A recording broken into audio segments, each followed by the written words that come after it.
Hello everyone, welcome back.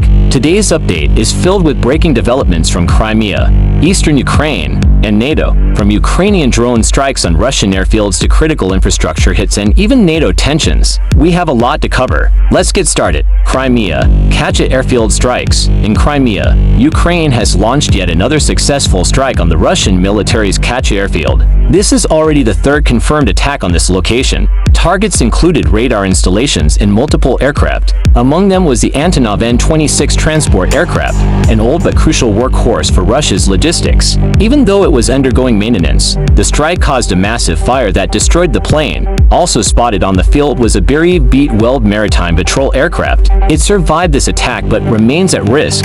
As Ukraine continues its drone campaign, these incidents show that Russia's air defenses are overstretched and cannot fully protect its secondary bases in Crimea. Russia's aviation problems. Russia's reliance on outdated aircraft is becoming a serious issue.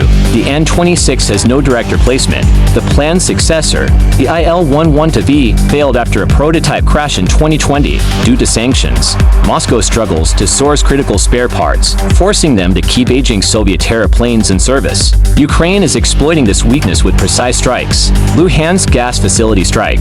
Moving to eastern Ukraine, Ukrainian drones recently struck a gas distribution station in occupied Luhansk. This facility supplied a major power plant. The resulting fire was massive and disrupted energy supplies, especially concerning as winter approaches. The operation was carried out by Ukraine's 14th UAV Regiment, showcasing Kyiv's growing long-range strike capability. Su-34 fighter bomber down. Ukraine also achieved a major success by downing a Russian Su-34 fighter bomber. This aircraft has been heavily used to drop glide bombs on Ukrainian positions and even civilian infrastructure. Reports suggest the jet was intercepted by a Patriot air defense missile or possibly an air-to-air strike. Both Russian pilots were killed. The loss of a Su-34 is not just symbolic, but also a tactical setback for Russia's air operations. NATO tensions rising.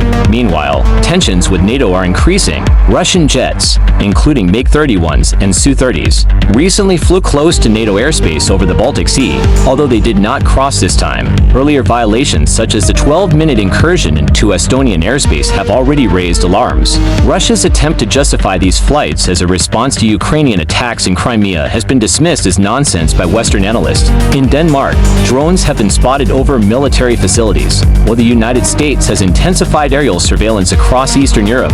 American and Turkish reconnaissance aircraft are flying regular patrols, and NATO allies are warning that unidentified aircraft. In Denmark, drones have been spotted over military facilities, while the United States has intensified aerial surveillance across Eastern Europe. American and Turkish reconnaissance aircraft are flying regular patrols, and NATO allies are warning that unidentified aircraft could be shot down if they cross into their airspace. Adding to the sense of urgency, nearly all U.S. military chiefs have been summoned to a high-level meeting at Quantico next week, though the official reason has not been disclosed. Conclusion. To sum up, Ukraine's drone warfare continues to put pressure on Russia and Crimea in occupied eastern territories. Russian aviation losses are mounting, from transport aircraft to fighter bombers. At the same time, NATO's patience is running thin as Russian provocations in the air and sea increase. The risks of escalation are growing, and this conflict is evolving faster than ever. Outro, thanks for watching. If you found this breakdown helpful, make sure to like,